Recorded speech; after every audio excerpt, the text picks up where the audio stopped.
మడ్లగూడ police station పరిధిలో నిన్న సాయంత్రం ఫలక్నుమా అల్ జుబేల్ కాలనీ వద్ద ఓ వ్యక్తి గంజాయి అమ్ముతున్నారన్న విశ్వసనీయ సమాచారం మేరకు అక్కడ వెళ్లిన మడ్లగూడ పోలీసులు అనుమానాస్పదంగా కనిపించిన ఓ వ్యక్తిని పట్టుకుని విచారించగా జమీల్ అనే వ్యక్తి బీహార్ నుంచి ట్రైన్లో గంజాయి తెచ్చి విక్రయిస్తున్నట్లు తెలిపాడు. అతని వద్ద నుండి 950 గ్రాముల గంజాయి లభ్యమవడంతో కేసు నమోదు చేసి విచారిస్తున్నామని తెలిపారు పోలీసులు.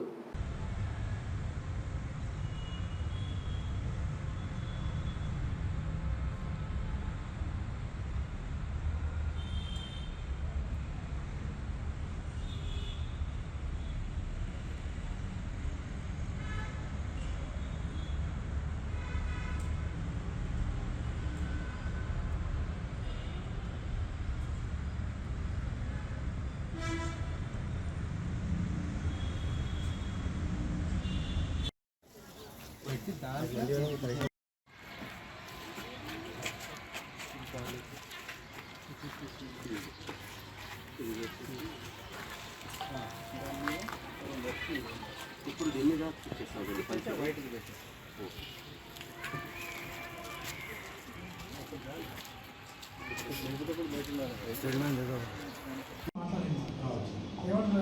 आवाज आती है बात कर ले रहे थे మనం అప్లై చేసుకుంటే అంటే ఎస్బీఐ చూసుకుంటూ అసలు మనం అసలుకే పోలేదంటే అంటే లేదు కదా సార్ ఆర్డర్ వచ్చేదాకా వెయిట్ చేస్తారా వస్తారా సార్ ఏమంటే నేను ఇచ్చేస్తాను వాళ్ళు ఏమని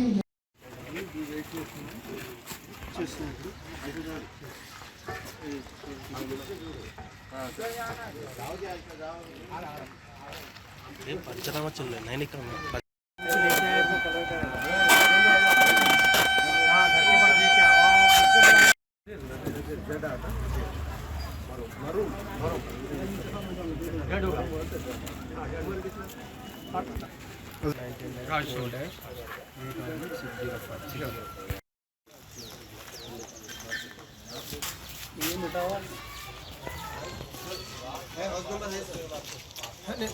नाम रहता है नीचे नाम रहता है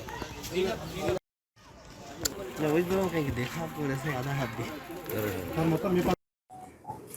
నిన్న సుమారుగా సాయంత్రం టైంలో మాకు ఒక నమ్మదగిన సమాచారం మేరకు ఫలక్నామా రైల్వే ట్రాక్ పక్కన అల్జుబేల్ కాలనీ ఏరియాలో వెళ్ళి నేను మరియు మా టీంతో పాటుగా వెళ్ళి సర్చ్ చేయగా ఒక వ్యక్తి అనుమానాస్పదంగా తిరుగుతుండు. వెంటనే మేము చెక్ చేయగా అతని వద్ద ఆ గంజాయి ఉన్నట్టుగా మాకు తెలిసింది. తదుపరి పంచాయతీని పిలిపించి వారి సమక్షంలో సెర్చ్ చేసి సుమారుగా 950 గ్రాములు గంజాయి ఉన్నట్టుగా తెలిసింది. వెంటనే అతన్ని అప్రయాణం చేసుకొని పోలీసుని తీసుకొచ్చి కేసు నమోదు చేసి తదుపరి విచారణ చేస్తున్నాం. ప్రస్తుతానికి ఇన్వెస్టిగేషన్ పర్పస్ టైంలో ఇనిషియల్ స్టేజ్లో ఉంది కాబట్టి తదుపరి ఏదన్నా ఉంటే మీకు తెలియజేస్తాం. గంజాయి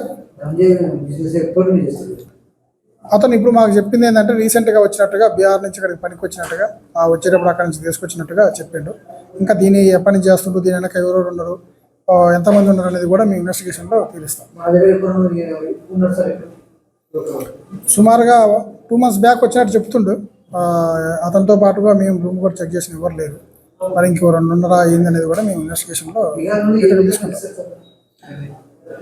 బీహార్ నుండి అక్కడ రైల్వే స్టేషన్లో గుర్తులేని వ్యక్తి దగ్గర కొనుక్కొని తీసుకొని రైల్వే ద్వారా తీసుకొచ్చినట్టుగా చెప్తాను.